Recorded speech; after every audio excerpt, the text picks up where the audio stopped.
One of the more frustrating movements that we've seen in the last few years is a sort of, whether you call it anti-woke or, just people standing up and saying that they don't like the current sort of cultural values.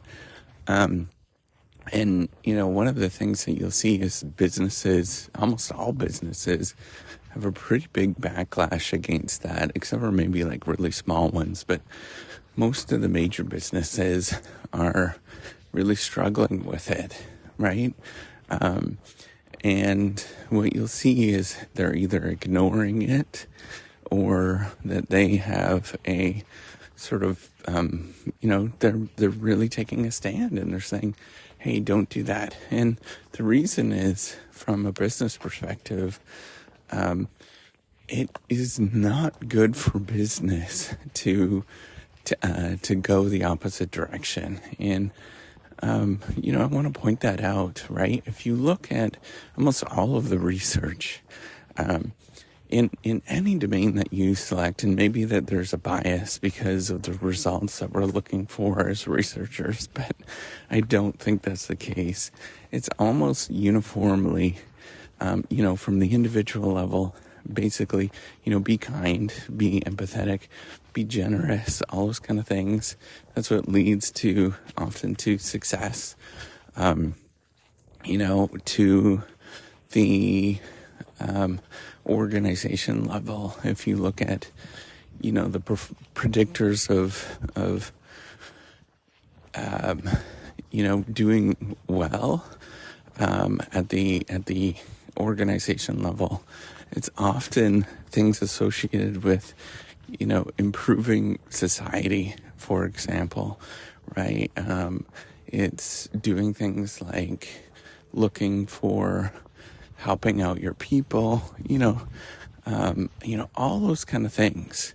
And then, thinking about all of the things that are being discussed, issues of diversity and talking about those kind of things, embracing those things tend to, embracing the and diversity message, particularly as you get larger, it tends to be really good because most workforces now are quite diverse and they come from all areas, and there's not like one kind of person anymore, particularly as you get a larger organization, right? And if you want to encourage people to stay and have retention, you lobby for your employees, right? Like you're kind and generous and you're helpful and you try to do your best to make it a pleasant place to work, because, the alternative, it's actually really simple, right? Like if it's not pleasant,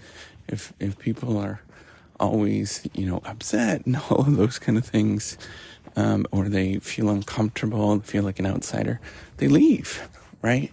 And this is true whether it is, the company, for example, or countries, right? If you are of a certain, if you're not feeling comfortable, then you have a higher propensity of leaving.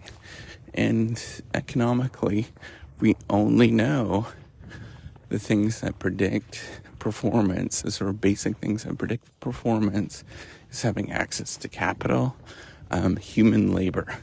And that's it. Those are the two real big things, because the other things like knowledge that help that out, that's built within human labor. It's from humans.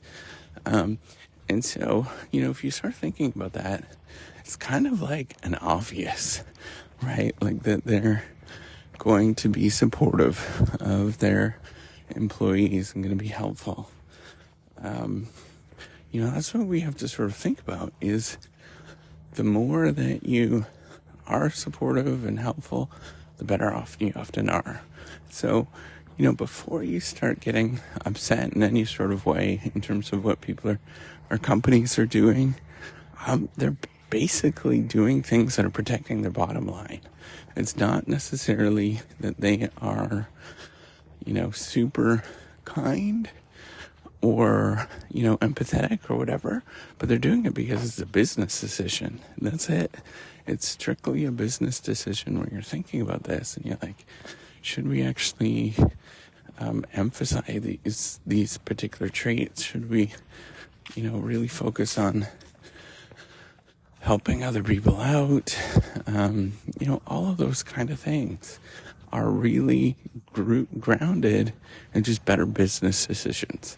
And I think we need to focus on that, and we need to emphasize, like, hey, wait a minute, we need to do better here. So that's what is actually happening almost across the board in terms of why companies are doing this. And that's basically, the current state of research at this moment. We know that there's lots of nuance and all those kind of things, but that's the general message at this moment. So that's all I wanted to say. Take care and have a wonderful day.